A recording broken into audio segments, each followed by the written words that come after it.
From may have just told us how they finally go home, and it's not some hidden door in the basement. It's connection. This whole time the town has been winning because everyone has been isolated. Boyd keeps things in. Victor is afraid to remember. Jade chases visions alone. Henry is drowning in grief and alcohol. And Donna carries Colony House like she has to be strong for everybody. But this episode changes something. People start realizing they need each other. So maybe the way home was never one person solving the mystery. Maybe it is when they finally stop doing it alone and start working together. Hi, this is Lori from Real Cinema Therapy, and today we are breaking down episode 6 of From, called The Heart is a Lonely Hunter. If you are new here, please subscribe to the channel and make sure you like the video. Now, let's get into it. The title of this episode is not random. The Heart is a Lonely Hunter is the same title as a 1940 novel by Carson McCullers. In that novel, the characters are isolated inside their own pain. They want to be understood, they want someone to hear them, but so much of their suffering comes from the fact that they are emotionally alone. And this theme reflects what From is all about. Throughout the show, all the characters have been their own emotional island. They are missing connection. They are experiencing strange events they keep to themselves. But if they shared these experiences and talked about them with each other, they just might start piecing things together to see the whole story. But the residents' isolation has made them easy targets for the town to manipulate and harm them. The town preys on people when they are alone, ashamed, grieving, or desperate. It traps them inside their own grief. It makes them keep secrets. It makes them question what they saw. It makes them think they have to carry the truth alone. But this episode may be showing us the shift. The town wins when they stay isolated. They start winning when they finally tell each other the truth. And that may be why this episode feels like such a turning point in the show. And the first sign of that turning point is Donna. Donna has always been the heart of Colony House. She is like a mother to everybody. The person who keeps people together when everything else falls apart.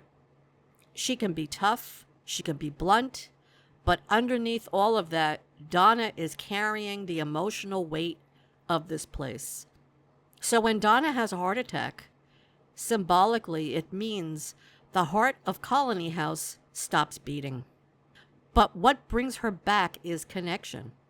Boyd refuses to let her go. He is doing chest compressions and begging her, "Don't do this to me. You can't die. I won't let you." And Ethan tells her he loves her and says he will remember that she told him to be brave. And then Boyd tells her the truth. "I need you." And that's the part that really matters because Boyd does not usually say that. Boyd acts like he has to carry everything alone. But in that moment, he admits he cannot do this without Donna. And maybe that is why Donna wakes up. Donna is pulled back by love and connection. And that is also a major shift for Boyd. Because Boyd has always been the person who thinks he has to make the call and be responsible for keeping everybody alive. Even when he works with other people, there is still this part of him that believes he has the final say and the final responsibility. But this episode starts to challenge that. First, Donna almost dies, and Boyd has to admit that he needs her. Not just as someone who helps run things, but as someone who keeps him grounded. Donna is one of the only people who can push back against Boyd, tell him the truth, and still stand beside him. And then Jade comes to him with the idea about the children's bones. Boyd is not on board and says, "You want to go on a suicide mission because of a vision you had while on a mushroom trip?" But Jade believes those children need to be found. He believes their bones need to be buried. That is why the Viewmaster in the basement feels important. Acosta is looking at images of Egypt and the pyramids, and ancient Egypt was deeply connected to burial rituals, tombs, and helping the soul move on after death. So while Jade is talking about the bones of the children, the episode is showing us images of the ancient Egyptian culture, which was built around honoring the dead. And again, the theme for connection is reflected in these children. Their bodies cannot stay hidden underground forever. They need to be seen. They need to be mourned. They need to know they mattered and that they were loved. And at first, Boyd still does not want to believe it. But then he talks to Father Khatri, who says getting everyone home is the most important thing. Boyd says, "How do I know Jade is right?" And Father Khatri says, "You need to have faith." So Boyd starts remembering he had worms under his skin. Boyd saw Abby. Boyd has experienced things in this town that make no logical sense. So Boyd gives Jade the benefit of the doubt. He takes an axe, he breaks through the basement wall, and the door is really there. Jade was right. And now Boyd has to face something very important. Maybe the answer is not going to come from him alone. Maybe Jade has a piece of it. Maybe Victor has a piece of it. Maybe Tabitha has a piece of it. Maybe everyone has been carrying one part of the truth. And the only way they find the way home is by finally putting those pieces together. And this is a turning point for Jade, too. Jade has always been one of the loneliest people in the town. Even when he is surrounded by people, he sees things other people do not see. He follows clues no one else understands. And because of that, he is by himself looking for answers. But in this episode, Jade asks Boyd for help. And that matters because Jade is no longer just trying to prove he is right. He is trying to bring someone else into what he has seen. He needs Boyd to listen. He needs someone else to believe that his vision may actually mean something. And when Boyd breaks through that wall and the door is really there, Jade is not just proven right. He is no longer alone with what he knows. So that may be the real shift. Jade's visions only become useful when he shares them. And Boyd is willing to listen. So one person has the vision, and another person has the courage to break through the wall.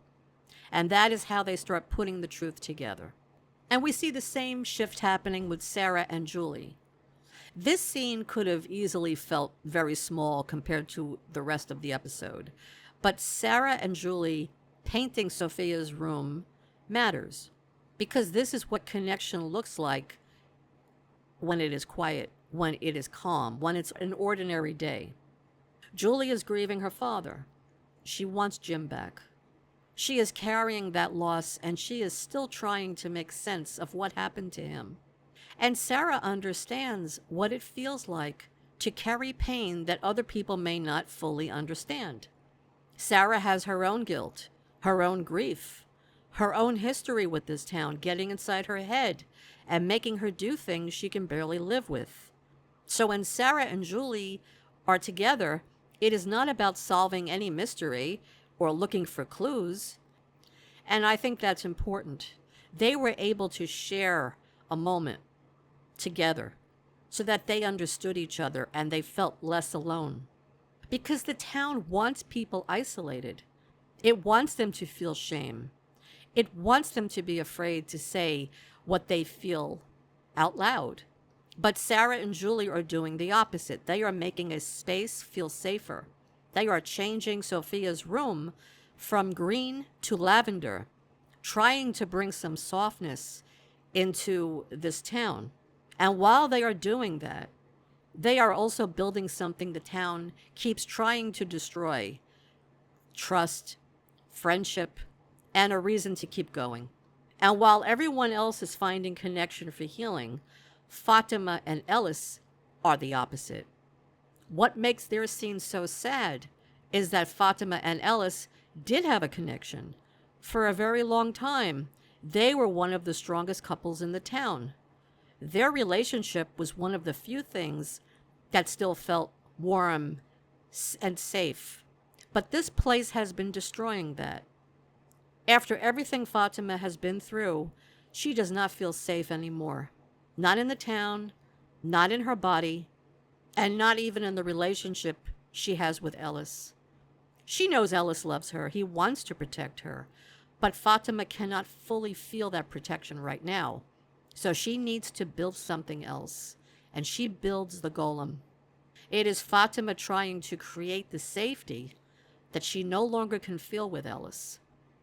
She loves Ellis, but she knows that he can't protect her.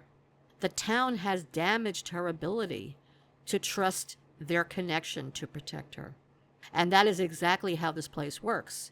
It takes real love, real bonds, real relationships, and twists them until people start looking somewhere else for safety. And that leads us directly into Henry and Sophia. Because if Fatima and Ellis show us a real connection that has been damaged, Henry and Sophia show us a false connection. So Sophia knows everyone is fragile, and she enjoys tormenting them. She attacks them emotionally. She finds a lonely person, offers them connection, and then poisons them. That makes her terrifying because she understands what humans need to survive. Sara is so eager to please that she unknowingly is placing herself into Sophia's dangerous hands, and Henry is the perfect target to do her bidding because Henry is isolated in a very specific way. He knows what happened to Miranda. He knows Victor is carrying memories that could destroy him. He knows the man in yellow is connected to his family in ways that he still does not fully understand. But Henry really doesn't have anyone to talk to. He has no emotional outlet. So Henry drinks. And Sophia finds him. And she sits with him, and Sophia becomes a drinking buddy, which is easy and something that Henry can relate to. She knows how fragile he is and is using his loneliness to get close to him. Because Sophia is using Henry. She cuts her finger, she puts her blood in his glass, and then asks him if he ever thought this place might just be a dream.